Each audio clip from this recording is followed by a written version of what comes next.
Hello student, welcome back to strategy planning journey. Today we are going to discuss about classification of strategy. Basically we are now defining based on level of strategy, which strategy we can consider as a small or operational level strategy. So like this we are going to discuss. So without wasting time, let's jump to the topic.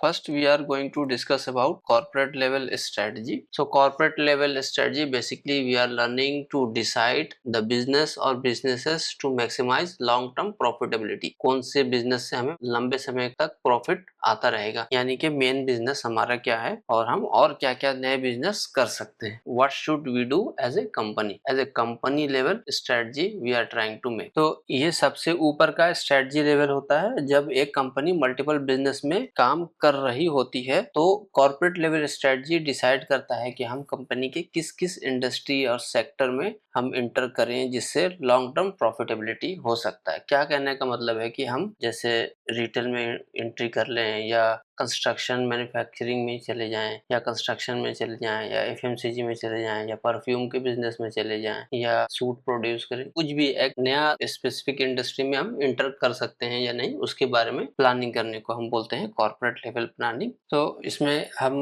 क्या की decision ले सकते हैं कि नए business industry में entry लेना चाहिए या नहीं चाहिए. ठीक है, ये डिसीजन लेंगे न्यू बिजनेस के लिए.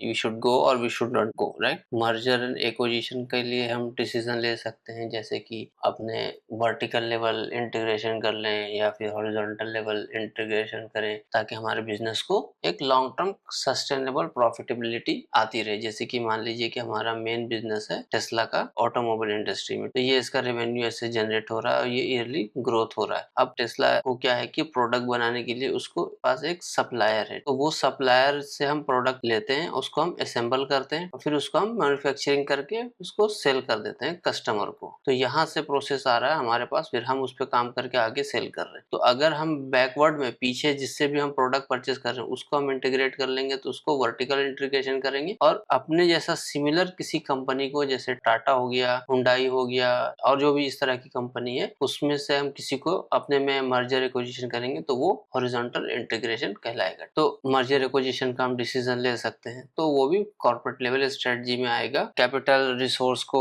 अलग करना, बिजनेस में कैसे डिस्ट्रीब्यूट करेंगे, कैपिटल किसको देना है बिजनेस लेवल पे, कि एचआर को कितना फंड देना है, फाइनेंस को कितना देना है, मार्केटिंग टीम को कितना रिसोर्सेज देने हैं. इस तरीके से हम डिसाइड करने वाले हैं कि किसको कितना देना है. तो वो भी कैपिटल और रिसोर्स मैनेजमेंट के अंदर आता है. और बिजनेस के अंदर कोई अगर न्यू सेगमेंट में कुछ इन्वेस्टमेंट करना है तो उसके रिगार्डिंग हम डिसीजन ले सकते हैं. कोई भी नया इन्वेस्टमेंट करना हो या कोई बिल्डिंग बना रहे हैं तो उस पर हम डिसीजन ले सकते हैं. या फिर हम कुछ डाई इन्वेस्टमेंट करें, यानी कि जो हम इन्वेस्टमेंट किए हुए हैं उसको, जैसे कोई भी एसेट है उसको सेल करके उससे कैश जनरेट कर लें और उस इन्वेस्टमेंट को खत्म कर दें. या एसेट हो या किसी कंपनी का शेयर हो, बॉन्ड हो, कुछ भी हो, तो उसको अगर हम जब सोल्ड आउट कर देते हैं उसको डाइवेस्टमेंट कहते हैं. तो इन्वेस्टमेंट भी कर सकते हैं और डाइवेस्टमेंट भी डिसीजन लेते हैं. वो सारा कॉर्पोरेट लेवल स्ट्रेटजी होता है. अब हम जानना चाहेंगे कि कॉर्पोरेट लेवल स्ट्रेटजी कौन लोग इसका डिसीजन लेते हैं. तो यहाँ देखो आप लिखा होगा बोर्ड मेंबर, सीईओ जो होते हैं, टॉप एग्जीक्यूटिव जो होते हैं, वो इस तरह का डिसीजन लेते हैं.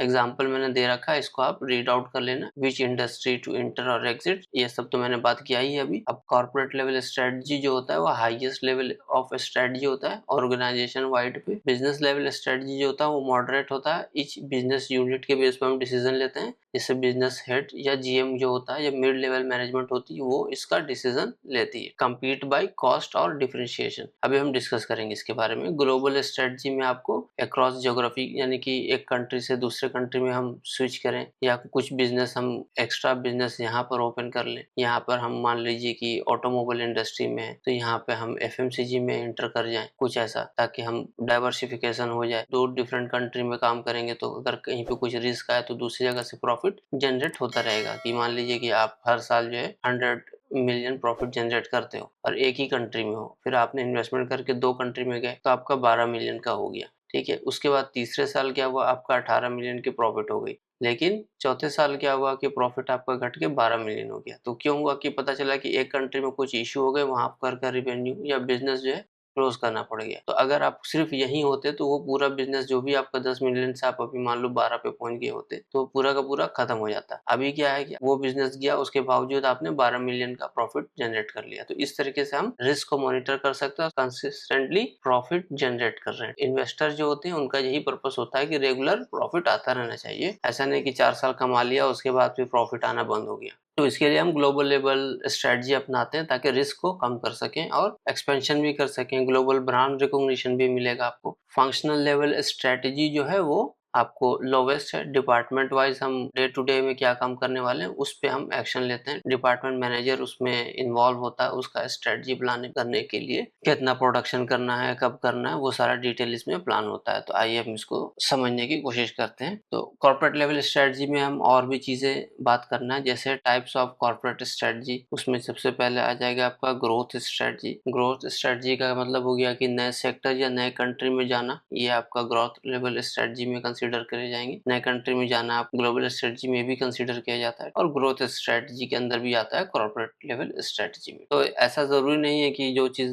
ग्लोबल स्ट्रेटजी में आएगा वो कॉर्पोरेट में आ ही नहीं सकता, ऐसा कोई हार्ड एंड फास्ट रूल नहीं है। तो ये चीज आपको क्लियर होना चाहिए। आपको स्टेबिलिटी स्ट्रेटजी, जैसे कि एग्जिस्टिंग कोर बिजनेस पे फोकस करना, कि जैसे हम एफएमसीजी में हैं और यहाँ पे हम अच्छा पैसा बना रहे हैं, ठीक है। अब हम दूसरे सेगमेंट में घुस गए, तीसरे सेगमेंट में घुस गए, चौथे सेगमेंट में घुस गए, तो उससे क्या हुआ कि कंपनी जो है उसमें नंबर ऑफ एम्प्लॉय और नंबर ऑफ डिसीजन मेकर जो है वो बढ़ रहे हैं, ऐड होते जा रहे हैं। तो कंपनी जब बहुत ज्यादा बड़ी हो जाती है तो स्ट्रेटेजिकली सबको लेके चलना इज क्वाइट डिफिकल्ट। तो वहाँ पे पॉलिटिकल इंटेंसिटी भी क्रिएट हो जाता है बिटवीन टू डिफरेंट कंपनी। दो अलग इंडिविजुअल हैं, दो अलग कल्चर है, तो उसके बेसिस पे दो अलग कंट्री के लोग हैं तो उनका माइंडसेट अलग है, तो उस बेसिस पे डिफरेंसेस होते हैं। तो जो with in A company politics का इशू क्रिएट हो जाता है, तो उससे बचना चाहिए। और हम एफएमसीजी या मेन जिस बिजनेस को कर रहे हैं उसको कम से कम सस्टेनेबल रखना है और उससे प्रॉफिट रेगुलर जनरेट करने की कोशिश करनी है कि मेन बिजनेस जो है वो नुकसान ना हो, क्योंकि इसी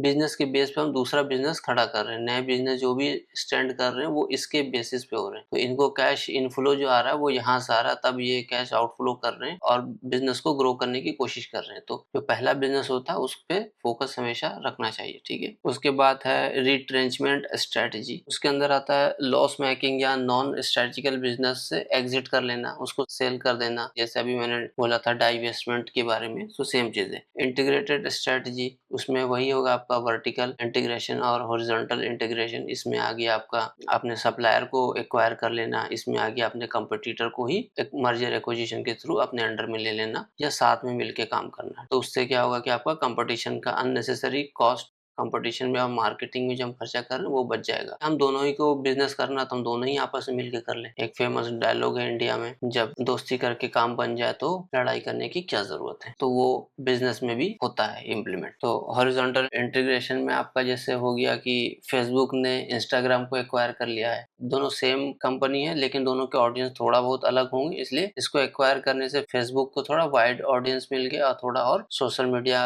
में आप उसका थोड़ा सा कंट्रोल जो और बूस्ट हो गया। उसी तरीके से गूगल ने यूट्यूब को एक्वायर कर लिया, तो अब हम जैसे गूगल ऐड चलाएंगे तो वो यूट्यूब पे ऐड में दिखेगा लोगों को। तो इस तरीके से गूगल ने भी अपना सोशल मीडिया पे जो भी लोग होते हैं यूट्यूब पे, तो यूट्यूब तो बहुत वाइड है, इसमें बहुत ज्यादा ऑडियंस है, तो गूगल उसके थ्रू मार्केटिंग करता है और अच्छा रेवेन्यू जनरेट होता है यूट्यूब के थ्रू गूगल का। तो ये हो गया आपका हॉरिजॉन्टल इंटीग्रेशन, जब आप सिमिलर काइंड ऑफ कंपनी को एक्वायर करते हो, ठीक है। तो आज के लिए बस इतना ही, मिलते हैं अगले सेशन में। Thank you very much.